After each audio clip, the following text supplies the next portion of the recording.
Hi అండి. Veg ప్రియులకు non veg taste ధీటుగా ఉండే meal maker curry tomato and చింతపండు లేకుండా ఎలా సింపుల్గా చేసుకోవాలో చూపిస్తా రండి.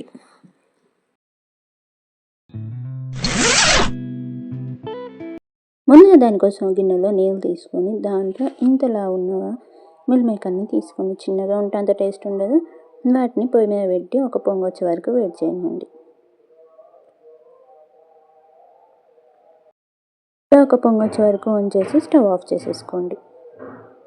తర్వాత వీటిలో ఉన్న నీరంతా పిండేసి పక్కకు తీసుకోండి. మరి గట్టిగా పిసకకండి, చితుకుతాయి. ఇలా అన్ని నిలువైన పిండుకున్న తర్వాత ఇందంగా వస్తాయి. ఇప్పుడు ఒక కళాయిలో 2 టేబుల్ స్పూన్ వరకు ఆయిల్ వేసుకోండి. వేసుకున్నాక దాంట్లో ఒక టీ స్పూన్ వరకు జీలకర్ర, 1 టీ స్పూన్ వరకు ఆవాలు, తర్వాత 2 లవంగాలు, 2 యాలకులు వేయండి. తర్వాత 2 ఉల్లిగడ్డల్ని ఈ విధంగా చిన్నగా కట్ చేసి వేసుకోండి.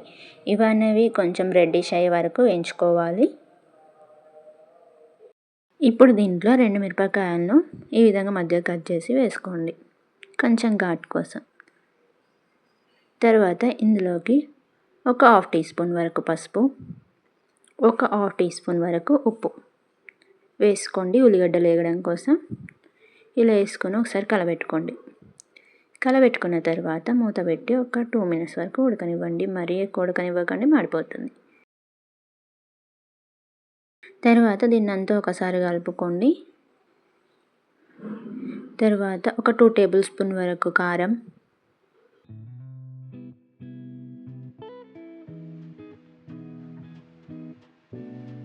1 టేబుల్ స్పూన్ వరకు ఉప్పు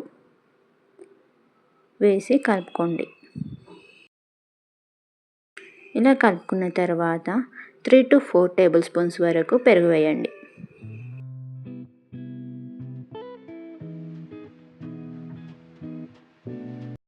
వేసి బాగా కలుపుకోండి.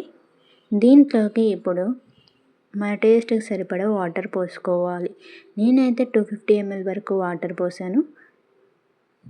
మీకు ఎలా గ్రేవీ కావాలంటే ఆ విధంగా పోసుకోవచ్చు. ఇలా వాటర్ అంతా పొంగొచ్చే వరకు మరగనివ్వాలి. తర్వాత దీంట్లో మనం ముందుగా ఉడకబెట్టుకున్న మిల్ మేకర్ని వేసుకోవాలి.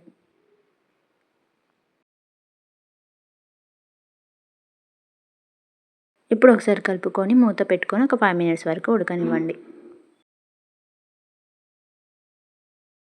కదా ఎంత బాగా ముక్కకు పడుతుందో.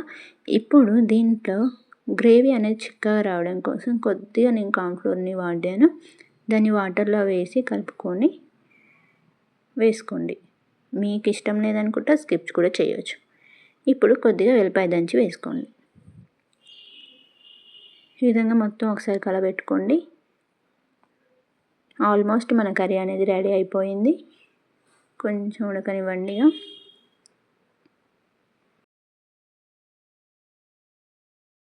ఇప్పుడు కొద్దిగా కొత్తిమీర వేసుకొని కలిపేసుకోండి.